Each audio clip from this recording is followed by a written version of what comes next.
Welcome to the show, everybody. My name is Mark Farzetta, and that was one of the greatest Super Bowls I've ever seen in my entire life. That was one of the greatest Super Bowls I have ever seen in my entire life. We will break it down throughout the show today. Thanks for joining us. We got a whole game to get through. We got post-game stuff to get through when it comes to Andy Reid, Travis Kelce, that little blow-up there on the sideline, whatever the hell that was. Patrick Mahomes possibly being the greatest quarterback I've ever seen play football. And that's very difficult. That is very difficult to say. I am not a ginormous Tom Brady fan by any means, but damn, the conversation is absolutely there when it comes to Patrick Mahomes and Tom Brady. And I have a confession to make. The confession is this. I don't know what this says about me. Maybe it says I'm petty. Maybe I don't think I'm the only one that feels like this, especially in Philadelphia. But I am very surprised in – I knew I would experience joy. I knew I would experience joy when the 49ers decided to kick the field goal in overtime. I knew that I would experience joy when Patrick Mahomes was going to march down the field, score a touchdown, a walk-off touchdown, if you will. I knew I was going to experience joy when the 49ers and their fans had come so far only to lose. And I was like, this is going to be fun. This is going to be fun. When Patrick Mahomes got the football and just went down the field, I was like, that's going to happen. And I'm going to enjoy every second of this as someone who, roots for the Eagles. And someone who looked at Deebo Samuel, I was like, you sure you want to say that stuff after the NFC Championship game this year? All right. Still hold that grudge? Yeah, I guess good on you. And we'll have Fletcher Cox's response to that. But I knew I was going to experience joy.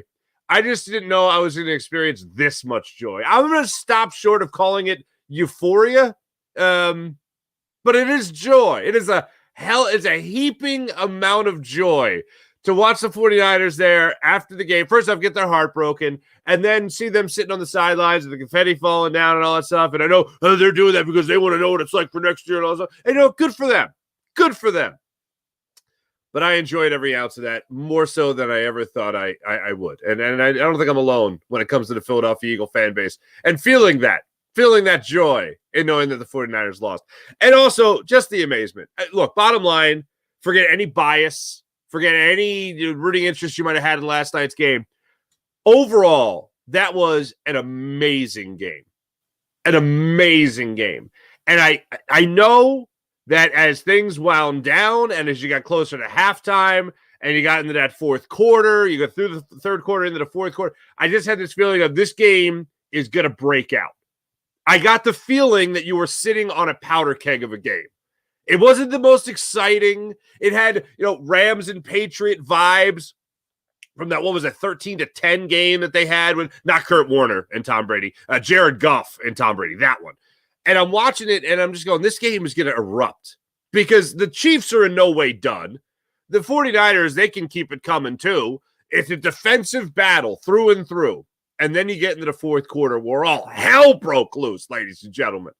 And I was just sitting back and amazed at watching football. And from my perspective, now let's get back to the bias.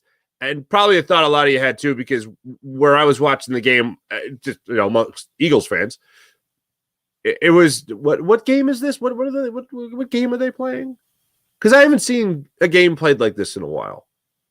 What game is this? Because I watched the Eagles do the same type of things this past year, and it's like they're throwing the football, very rarely running the football. Oh, is that another jet sweep? Oh, was that a well executed bubble screen? No way. Was that more motion than I've ever seen in my entire life? Oh my God, this is incredible! Like watching those offenses go to work. And defenses for the most part too last night. Watching them go to work was amazing.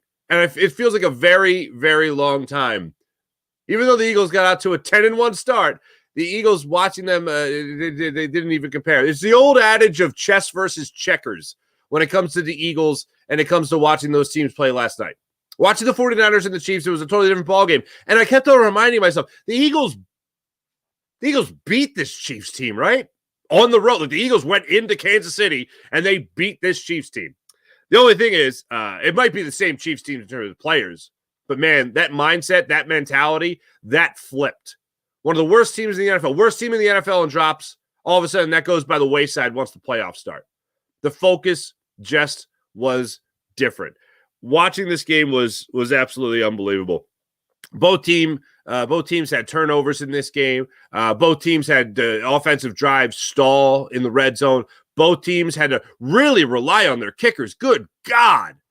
Oh, my goodness. Between Moody and Butker last night, a couple of 50-yard field goals, 55, 57, 53. I was like, we're talking about who's going to be the MVP. And it's like, it's either going to be Javon Hargrave or a kicker. Like going into the fourth quarter, that's what it came down to, because former Eagle Javon Hargrave was having himself a game, and you're watching this game go through, and you're just like, this is going to be just a battle throughout. But I couldn't help but fight this feeling have this feeling of this game absolutely being a powder keg, and that's what it was. One of the things that really was awesome, other than just the overtime in general, was after the game reflecting on a couple of interesting things here. Second overtime game in Super Bowl history. Patriots and Falcons. Kyle Shanahan knows all too well about that. 5 ties and lead changes in the second half and overtime. Most in Super Bowl history. 7 combined field goals for a Super Bowl record in last night's game. Absolutely insane. The thing I can't get over, and I was like, you look back on the game and you're like, wow, 5 ties and lead changes in the second half. That is absolutely bonkers going through the game. So let's go through it. First quarter, insane.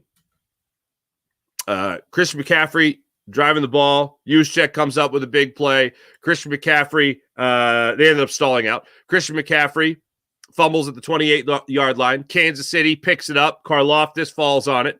Kansas City goes 3 and out. Right from jump, it looked like the Kansas City offense was having problems. But this is what they've done.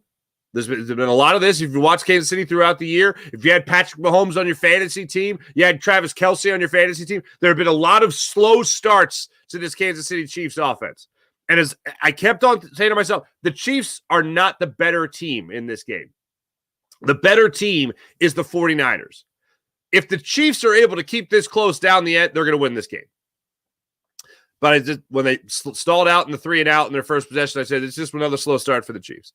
Then San Francisco gets a rough holding call there. They go from a 2nd and 17 to a 2nd and 27 in that first quarter. They have to punt. Mahomes gets sacked by Chase Young. Bubble screen gets blown up. It's the first of many that Kansas City was running in that game in the early goings of it.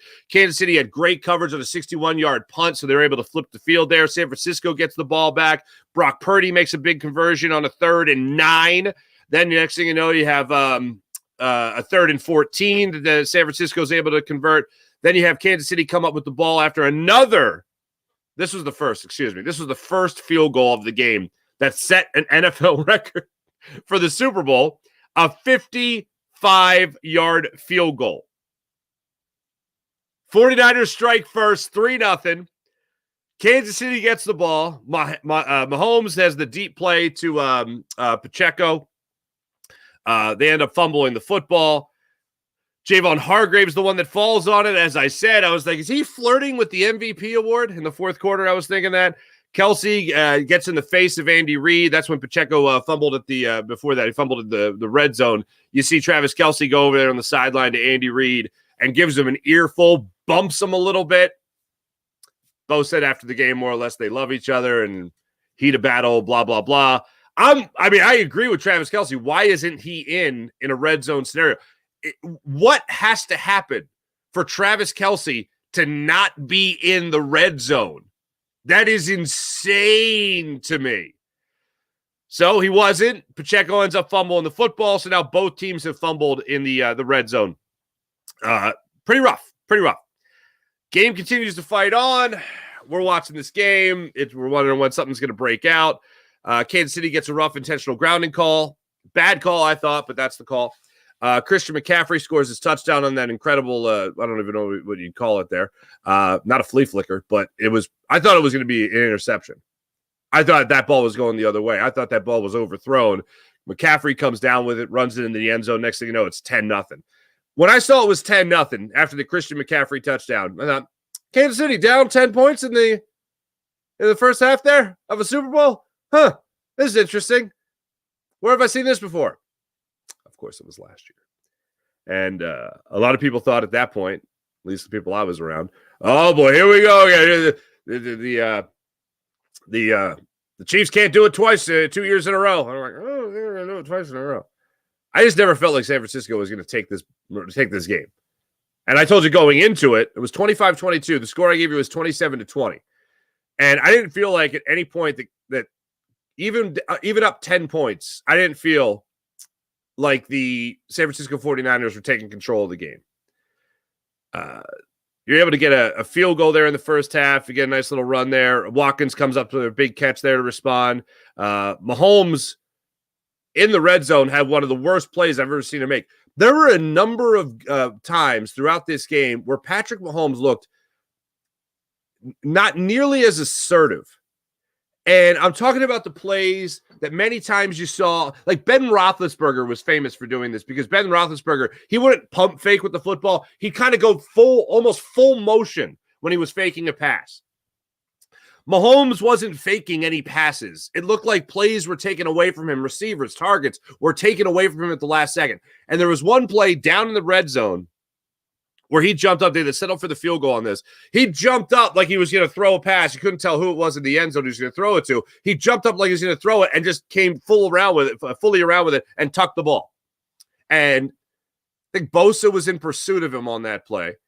And there were a number of plays like that where he went full throwing motion and did not throw the football. That's not something he does with great regularity. I've never seen him do it, especially not this often in a game. So credit to what they were doing defensively to the San Francisco 49ers. They made Patrick Mahomes at certain points in this game look very unsure of where he was going to throw the football. Then in the second half, Mahomes comes out, throws the interception. That's where I thought maybe they don't have the magic. San Francisco then goes 3 and out. KC gets the ball. They're able to convert on a 3rd and 4. Mahomes has the fake handoff for 20 yards. Bucker comes up there. Bucher comes up there with the 57-yard field goal to set the new record in the Super Bowl. Couple of 3 and outs. Kansas City comes back after a gift of a play. The ball goes off a San Francisco 49ers foot during the punt. Kansas City is able to recover it. Next play, touchdown. You blink, and Kansas City's now winning the game 13-10. Just like that. Just that easy. Going to the fourth quarter, San Francisco goes down 12 plays, 75 yards, cap it off with a touchdown. Now they're up in the game. They miss the PAT. It gets blocked. Great special teams play by Kansas City, stepping up to make that play. But it's just crazy. 55 yards earlier in the game by Money Moody himself. And then the PAT gets blocked.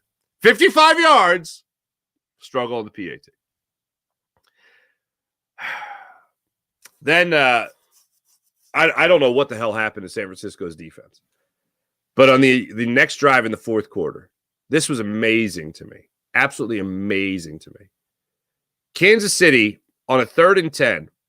Somehow, and this happens so often, it happened a lot against the Ravens for them. Who's covering Travis Kelce? Travis Kelce on a 3rd and 10. Game on the line, momentum heavily going in the favor of the Kansas City Chiefs, and somehow, magically, Travis Kelce is wide open in the middle of the field for the first down. Wide open in the middle of the field for the first down. I don't know how that happened, but it happened. Next thing you know, Mahomes goes to Watson for 25 yards, big play down the sideline. Bucker comes up there. He's able to tie things up 16-all. San Francisco answers with another 50-plus yard field goal. It's a 19-16 game. Mahomes gets it back with 1:53 left and 2 timeouts. They're able to go down the field, tie things up, and force overtime with the field goal. I mean, this is a point of controversy. Kyle Shanahan wins the toss. 49ers win the toss.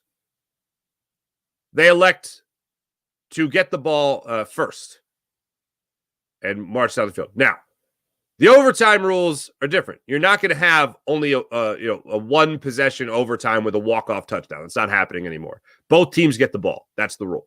Even if you score a touchdown, both teams get the rule. They went around to the San Francisco 49ers after the game asking them about the new NFL Super Bowl overtime rules, which I think should just be the rules, by the way. Because a walk-off touchdown with the other team never getting a possession is just stupid. That's just, I don't know. Whoever came up with that in that board meeting, how did that get approved? But nonetheless, that's the rule. And that's the rule they decided to go with in overtime.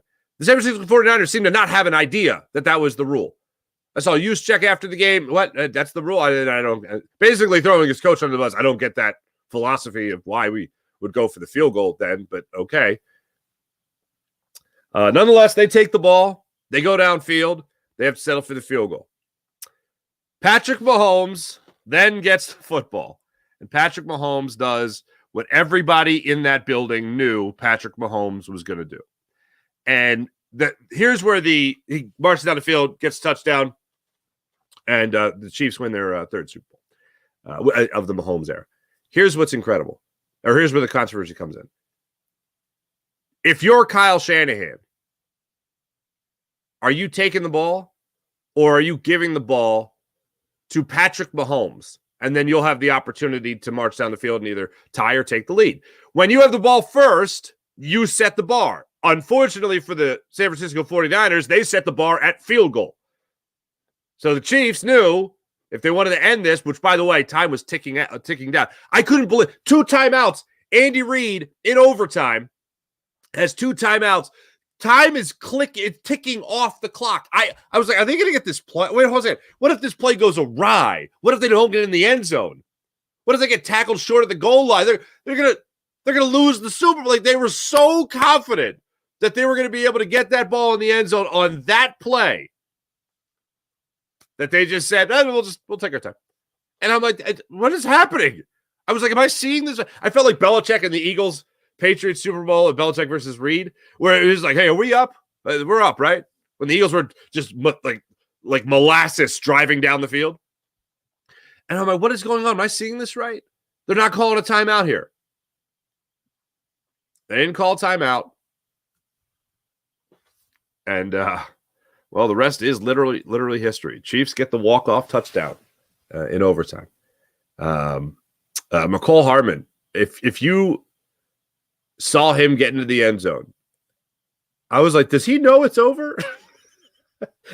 And after the game, Sal Powell caught up with him, and Sal Powell said, hey, take me through the last touchdown. He's like, well, we ran the play, and I was open, and just go touchdown, and I blacked out. He said he blacked out. I also think he brain farted at the same time, because I think in his mind, he's thinking, I know there's new rules. This is it, right? This is it. And then I guess he starts looking around like, is this true? This just happened? I just scored the game-winning touchdown in the Super Bowl in overtime? Only the second overtime Super Bowl history? And then the third Super Bowl in Patrick Mahomes era? Oh, my God. And then he flips out. There was this long delay where he was really processing what went on. But, oh, my goodness gracious. On that final drive, one thing I have to highlight, and this really goes to something that's absolutely bonkers, incredible. What was amazing to me was the 4th and 2, I think it was, in overtime. The Chiefs ran a play I've never seen them run before. And my thought was, this is what you save. This is why you don't put everything on film. If you're a team like the Chiefs and you can pretty much bank on the idea of you being in the Super Bowl, this is why you don't put so many things down on tape. But it was on that 13-play, 75-yard drive that they had to win the game. And the 3rd and 1, you had a couple of big scrambles there by Patrick Mahomes. Yeah. Okay. This was the 4th and 1 at the Kansas City 34-yard line. We've seen the play a million times where they have 3rd and short, 4th and short, whatever it is, and the Patrick Mahomes rolls to his right, and it's a shovel pass to Travis Kelce, and you get a couple of yards, and you're good to go, and that's all they need. We've seen the play where they run it in a similar formation, similar design, similar motion with Isaiah Pacheco, and he gets a shovel pass or whatever and gets a couple of yards. What I hadn't seen was them run that same exact play, and it's a quarterback keeper. And it was a quarterback keeper the whole way. And Patrick Mahomes, there's no toss to Kelsey. There's no shovel pass to Isaiah Pacheco or whatever. He just takes it outside and breaks it off for an 8-yard gain and the first down. Later in that drive is the play that I just mentioned, is the 19-yard scramble from Patrick Mahomes, and that's when that was the absolute. That was the dagger, and the Hardman touchdown was the nail in the coffin. Patrick Mahomes took off and took that drive. First off, as I said, everyone knew in the building, everyone knew watching. The people that just became football fans because of Taylor Swift, they knew. This is the Patrick Mahomes guy. Oh, they're going to win this game. Like, I think everybody knew. Shout out to my little cousin Amelia, who has had a cake. Go Travis Kelce's, go Taylor's boyfriend's team. It's a little cake, little 7-year-old little cousin. That was incredible. And I think everybody knew that Patrick Mahomes was going to take that team down the field and win the game. And that was that.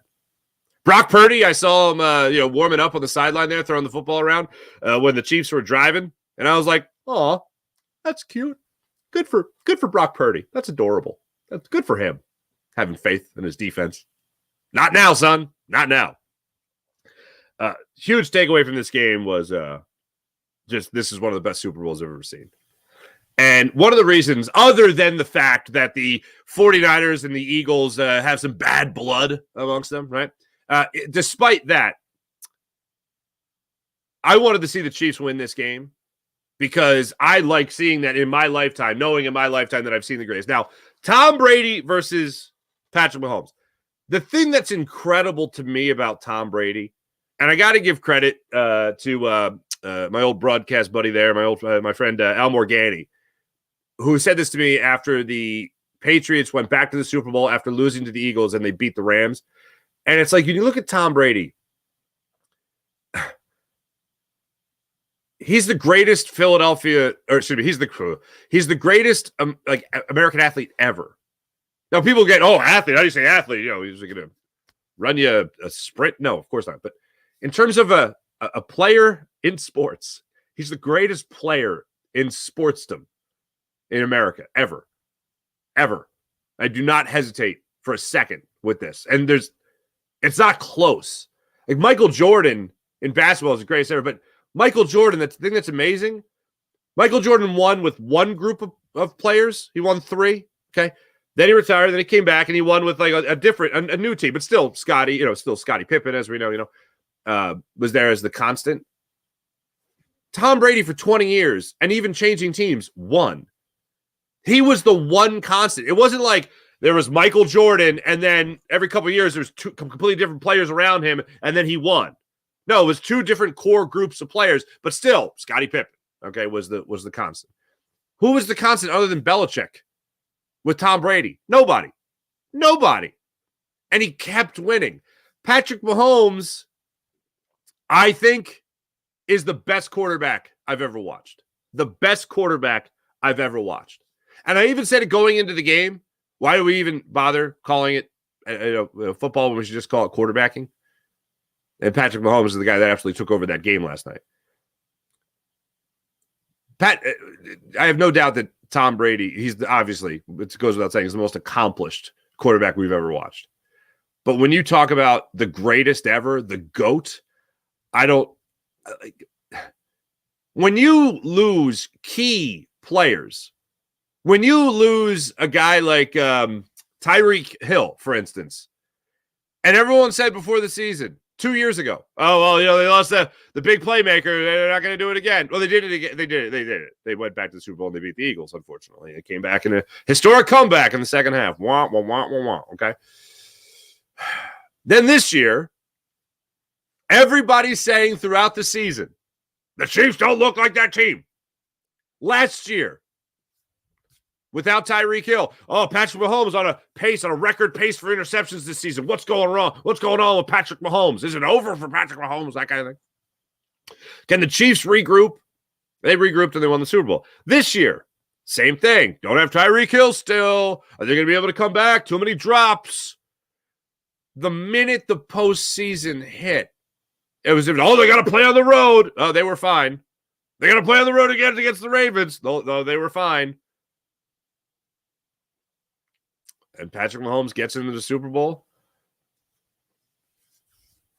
leads his team, 10-point third quarter, gets 2 field goals there in the fourth, and then touchdown in overtime to win it. Absolutely unreal. Patrick Mahomes versus Tom Brady. Who are you taking? If we're talking about an all-time draft, I'm taking Patrick Mahomes. No doubt in my mind. And watching him last night on that drive in the overtime period, it was just a master. Even on the 4th and 1, what are they going to do to get this first down?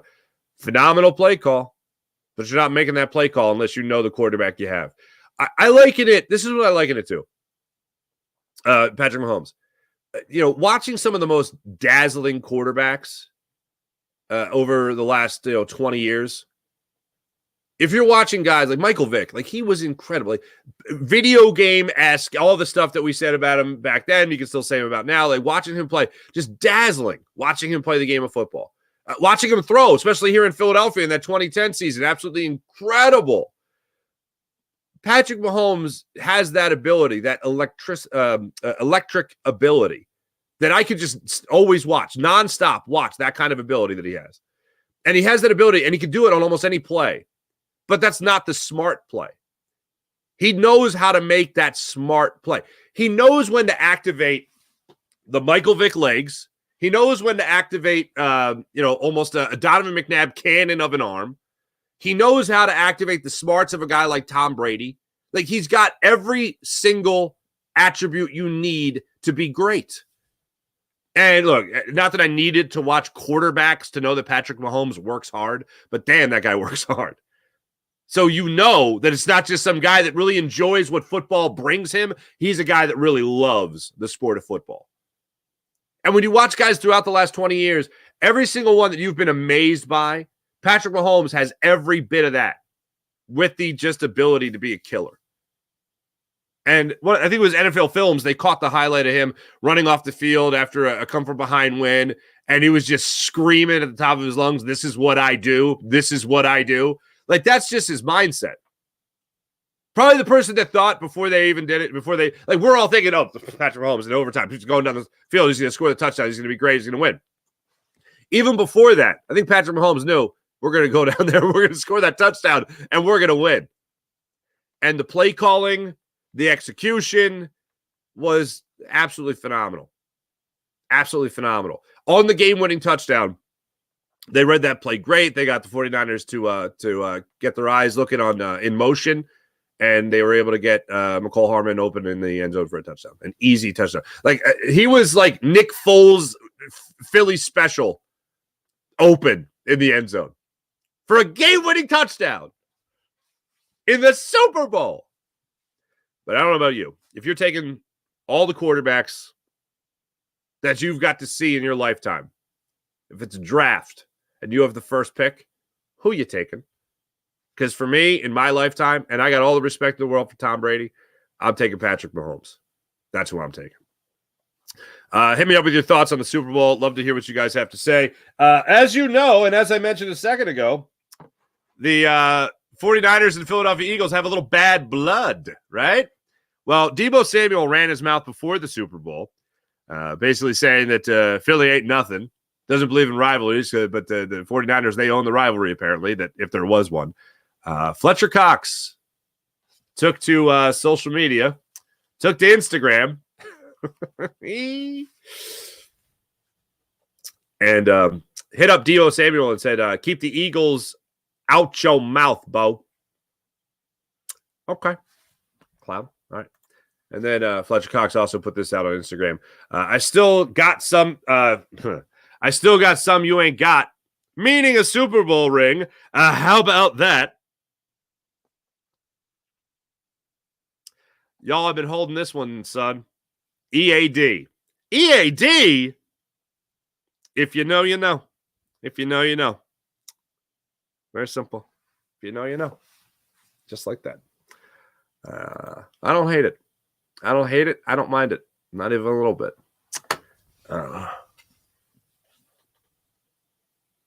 Still can't get over that game. This is something that, for it not being a Philadelphia game, this is something that is just going to stick in my mind for a long time because it was just that incredible of a game. Absolutely incredible. That incredible game. Let's get to some Eagles news here. Tiny bit surprised on this just because in a Vic Fangio defense, I wouldn't expect this guy to be expendable because you're looking at a defense here that does not rush the passer, that does not blitz, I should say, above all else.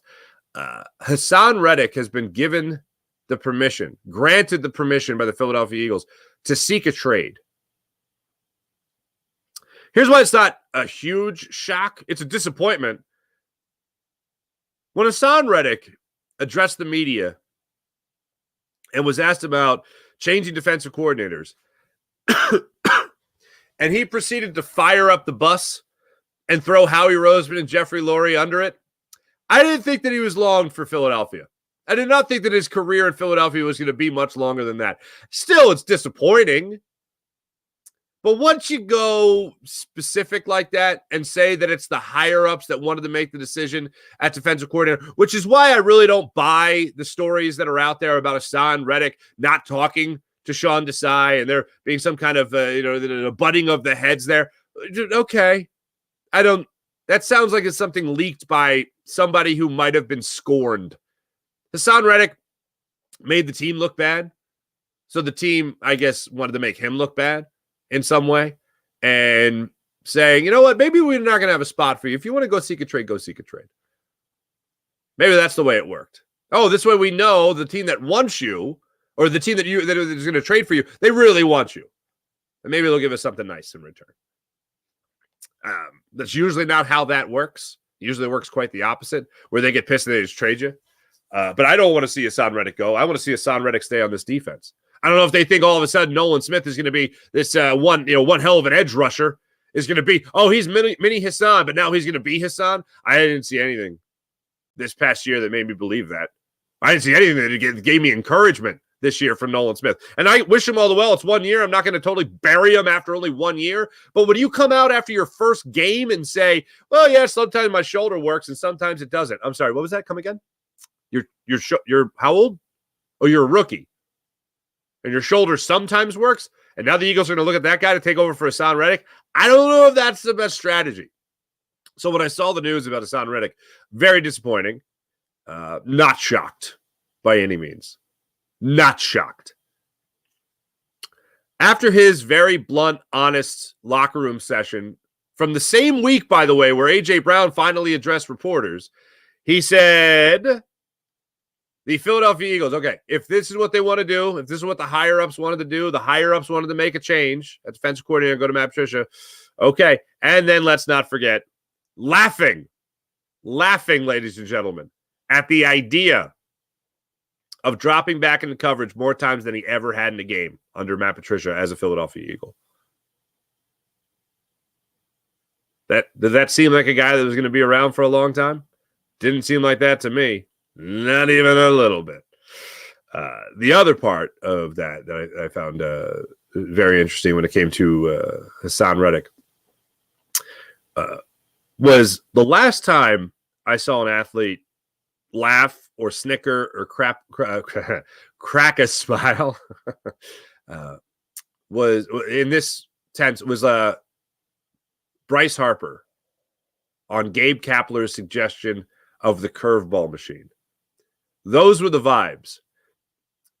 Now, Hassan Reddick isn't Bryce Harper. Bryce Harper is going to hold the keys to the kingdom with the money that he's getting paid and the production you can obviously get from him. Hassan Reddick doesn't have that kind of pull. But it kind of sent a message to everybody else, letting them know what was going on. And I don't think the Philadelphia Eagles like that very much. So you want to seek a trade? You're not happy here? Deuces! Hopefully we get something nice in return for you. Before we get to our chat check, I definitely want to see what you guys are saying about this and what you liked from the Super Bowl and all that. Let me tell you about the great people at MyBookie. Hopefully you guys won some money at MyBookie last night. MyBookie.ag.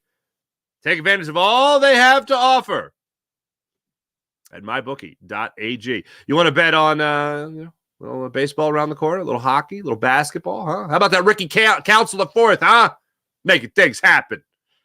You can bet on everything at MyBookie, mybookie.ag. Make sure you use promo code Farzi when you create an account, and you'll get up to $1,000 redeemable cash bonus at MyBookie, mybookie.ag.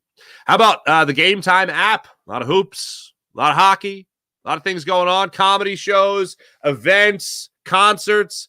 Get your tickets at the Game Time app. And when you do so, you create an account, use promo code Farzi, and we'll get you $20 off your first purchase at the Game Time app. So if you want to go to that big concert, that big event, just download the app. And how about this? If you find tickets on another app for less money, you'll get 110% of the difference back when it comes to our friends at the amazing people at the Game Time app. Also, flash ticket deals at the Game Time app. Flash ticket deals available, last-minute ticket deals, even ticket deals still available an hour after the event starts. So in a couple of instances, you might miss the opening act, but you get huge discounts, huge savings with the Game Time app. So download the Game Time app to your phone, create an account, and when you do, use promo code Farzi, you get $20 off your first purchase at the Game Time app. How about PHL Sports Nation, Philadelphia Sports Nation, enhancing your Philadelphia sports fan experience across all social media and blogs? That's PHLSportsNation.com. Let's get into the chat check and see how you wonderful people are doing on this fine Super Bowl Monday. By the way, this is my annual gripe. Just real quick, how do we not have today off as America? How do we not have today off? We need today off. Today should be an off day. Can we move President's Day? Can we create another holiday? Maybe that's what I'll go for. Whoever, we're running for president and all that stuff, you can put that in your campaign. Let's talk, all right? Enough of this other stuff. Let's talk about days off, folks. National holidays. Let's celebrate the sport that has truly become our national pastime. No, I'm not talking about baseball. And no, I am not talking about NFL football. I'm talking about fantasy football, even in the playoffs, even in the Super Bowl. Good morning, Kevin. How you doing? Nice to see you. Sean Kilrain, good morning. Howie better wise up and sign Reddick and not this caliber of player and not let this caliber of player go. I'm with you. I don't want to see him go. April, good morning. Eagles fan. See, okay, this is what I'm talking about. I felt the same exact way. Watching Debo cry got me all warm and fuzzy inside. He blew a tire, the poor guy. He blew a tire. How about that? Dom DeSandro. See, this is why I love the chat check, because I'm a scatterbrain, and you guys always make me pull focus. But thank you, Eagles fan. Dom DeSandro on the sideline before the game. In the same game, Greenlaw goes down. The man that Dom DeSandro had a tussle with on the sideline that ended up getting banned for the rest of the season. I saw Greenlaw went down, and I went, Dom DeSandro's got a sniper in the stadium there in Vegas. He went down like a sack of potatoes. Sean Kelly's got Son Reddick is fourth in sacks over the last 4 years, but only the 18th highest paid edge rusher behind guys like Shaquille Barrett, Von Miller, Harold Landry. Sign him. But tell me that is not a Howie thing. Tell me that this doesn't sum up a Howie Roseman, okay? A Howie Roseman deal. Fourth in the sacks, discount prices. Like, is that not the perfect Howie Roseman? Fourth in sacks at discount prices. April, that was a great game. Sean Kimmerer, good morning, April. But bring on baseball. April. I had the same feeling. I'm like, the 49ers lost. This is amazing. This is great. This is grand. And the Phillies start this week. This is great. Pitches and catches. Debo, how you feeling? My football. Kyle is a choke. Defense going to get blamed. He stopped running the ball with McCaffrey. I was amazed at some of the success that Christian McCaffrey had last night. Even for Christian McCaffrey, I mean, it's obviously a high bar, one hell of a standard there for Christian McCaffrey, but good Lord. In total, 80 yards rushing, 80 yards receiving. First player to do that, I think, in Super Bowl history, by the way. 3.6 yards per carry. Average 10 yards of reception.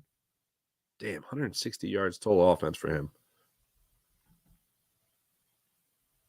Wait a minute here. 1, 2, 3, 4, 5, 6, 7, 8, 9. 8 receivers for both teams.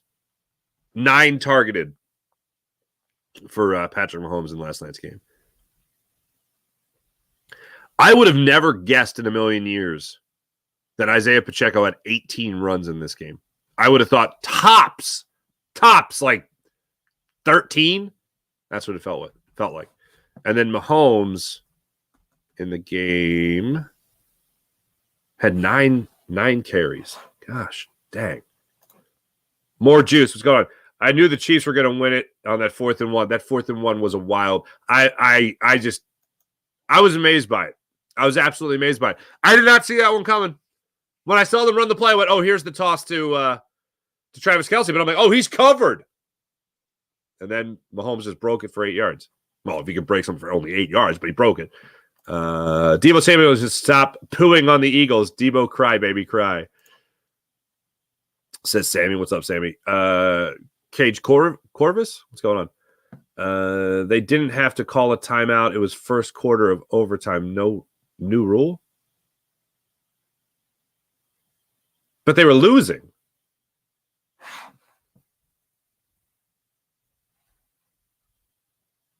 Are you talking about the end of overtime when the Chiefs? Well, how much time was left on the clock when they got?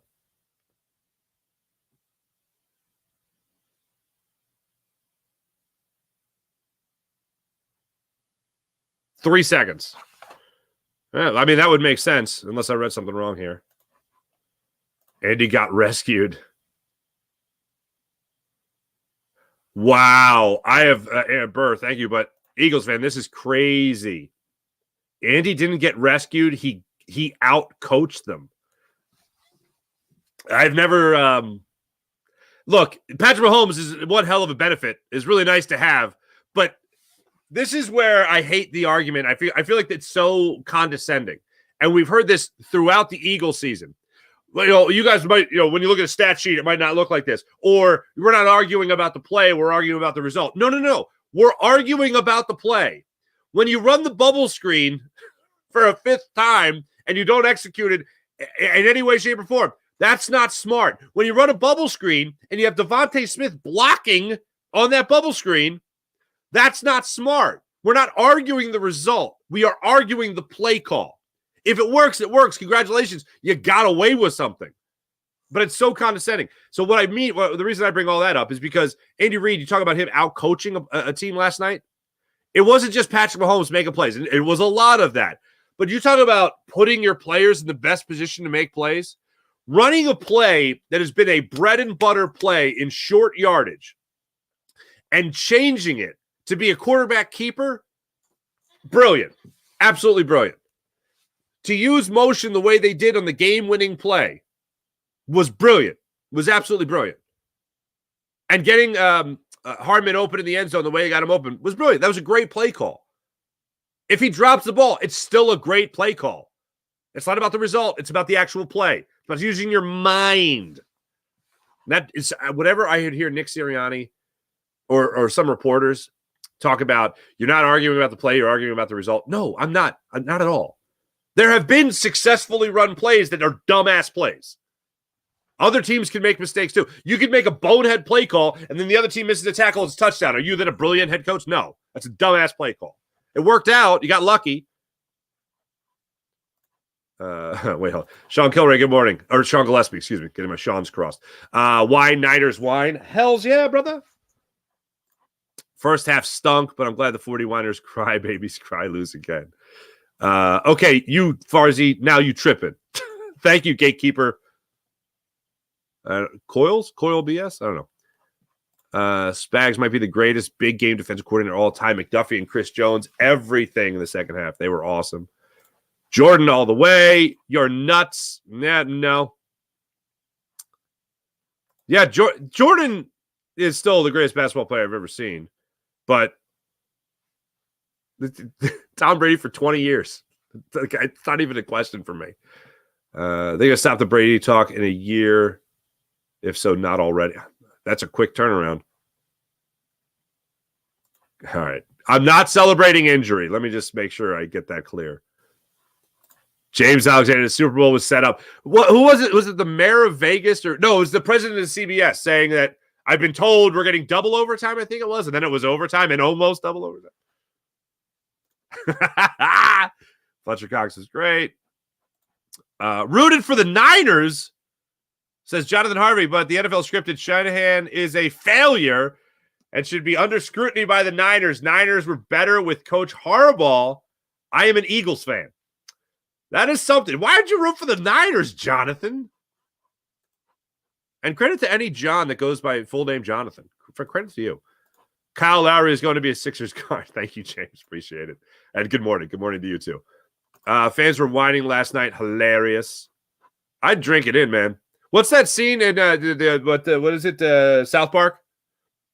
When Cartman is like, drink your tears of unfathomable sadness. So good. It was great. It was great. Told you all last week the Eagles were going to deal Reddick, and I'm 100% sure Detroit is at the front of the line. They want him with Hutchinson. Damn, that'd be scary. Good morning, everyone. Hey, what's up, Jeremy? What's going on? How about Spags in that Kansas City defense, type of defense I love? Adjustments were made. You know, I don't really like Tony Romo on the broadcast. I never have. I didn't buy into all that hype that people were giving him. I told you people exactly what was going to happen. The more he got removed from the game, the worse he was going to be. And I have no doubt in my mind, conspiracy theory, I have been in production meetings for broadcast for 11 years, okay? I've been in those meetings. You're not supposed to use the knowledge from those meetings on the air. And if you are, you've got to cover it up a little bit. Romo wasn't covering up. Because the broadcasters, for those that don't know, the broadcasters literally meet with the coaches. The producer meets with the coaches. They talk about game plan, believe it or not. Romo was doing it. But yeah, they were pretty awesome last night. And even Romo pointed it out that Spags, to your point, Jeremy, was just going to be like throwing blitzes. Like he knew the deal. He had time. What are you going to do? Give the ball back to Patrick Mahomes? Oh, shucks. Didn't want to be here. My best to Kristen Bleepin Harris, by the way. Don't want him back here. I'm not giving him $25 million. Who? Hassan Reddick? Yeah. Niners are a poop emoji. Thank you, NJ Fishing. John Hunter, other things to Detroit. Oh, you won money in the Super Bowl squares. Little pool. Did you, April? Good for you. Twiz, good morning, Farzi. Bang, bang, Weiner gang. April, I wish we were off today. Hey, I'm doing this for America. It's Lincoln's birthday. Some have off today. Should be a national holiday, though. You're right. Wait, today's Lincoln's birthday? When the hell is President's Day? I'm not going to Google it. I'm not going to. I've done enough research on the show already. What else? Oh, there's a Super Bowl lag by SEPTA? That ain't cool. I just took SEPTA for like the first time in a long time.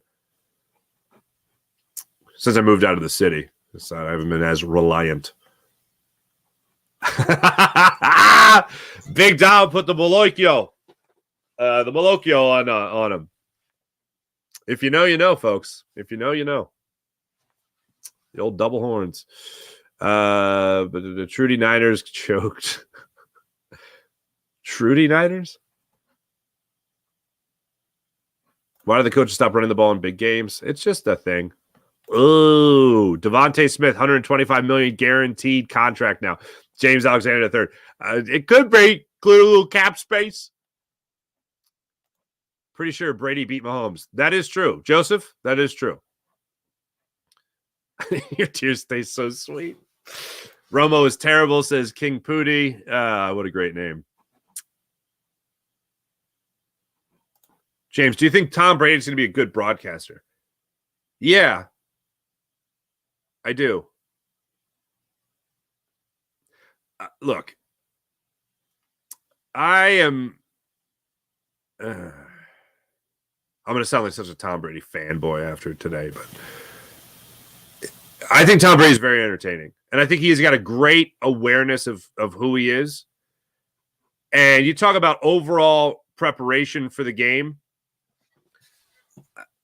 One of the things that gets so swept under the radar is the work and the study that goes into being an NFL quarterback. And people are like, oh, man, like, for instance, I'm looking at Travis Kelce being wide open on that 3rd and 10 in the third quarter, I think it was. And he's wide open in the middle of the field. How does Patrick Mahomes just know he's wide open in the middle of the field? Like, true, he could just see him, obviously, but it's so consistent. The reason it's so consistent is because he looks at the defense and understands what they're doing immediately. Like, I always say this about athletes. Yes, there are freakish athletes, and only maybe a couple people ever in the NFL can make the throws of the arm angles with the arm angles that Patrick Mahomes has done. Okay, that's incredible. That's a freakish athlete thing to be able to do. But what I always say that really separates the really good athlete from the great athlete is between the ears, 100% of the time. Because you can get a lot of athletes that can do all the same things physically, but how they use that physical ability is determined by what's between what's between their ears. And when you can look at what you have in front of you, diagnose it, understand it, and know where they're going, you know where guys are going to be open.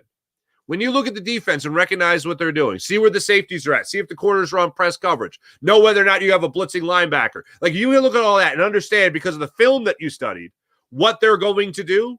Then you know before the play happens, okay, I have this route going there, I have that route going here, I got my running back coming out here. Okay, wait, I got to check it down. Understanding and then making the right decision, which is the opposite of what Jalen Hurts did in a lot of instances this year. Knowing that is what will separate the men from the boys, essentially. And that's what puts a guy like Patrick Mahomes in that high area. Tom Brady is the same way. Knowing where to go, knowing what to get. Oh, I could take this. This is what the defense is giving me, so I'm going to take it. And you want me to go on a 15-play drive? Sure. You want me to methodically go down the field on drag routes to Wes Welker? Woo! That was difficult to say. Then they'll do it. Okay, you're giving me this? Gronk down the field. No problem. The one year he actually had a huge playmaker as a wide receiver was the year they lost the Super Bowl and Randy Moss. But yeah, pretty incredible.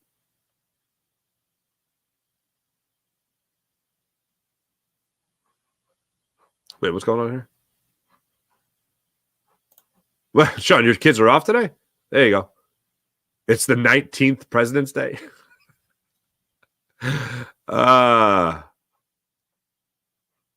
just made me laugh hearing Romo talk he hadn't played in the Super Bowl. Talk like he hadn't played in the Super Bowl.